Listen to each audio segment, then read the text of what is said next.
Microsoft Planner integrates seamlessly with Microsoft Teams, providing a centralized space for project management within a collaborative environment. Here's how to use Microsoft Planner in Teams. Add Planner to a team. Open Microsoft Teams and navigate to the team channel where you want to manage the project.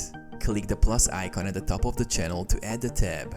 Select Planner from the list of apps. Choose to create a new plan or use an existing plan and name your plan.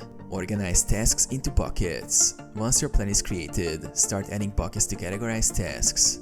Add tasks to these buckets by clicking plus add task. Assign team members, set due dates, and add details like attachments and descriptions. Track progress. Use the board view to see tasks in their respective buckets. In chart view, track overall progress and identify overdue tasks or bottlenecks. Update task status by changing it to not started, in progress, or completed.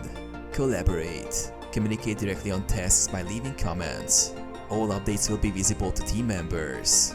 Planner integrates with Teams chat, ensuring real-time collaboration.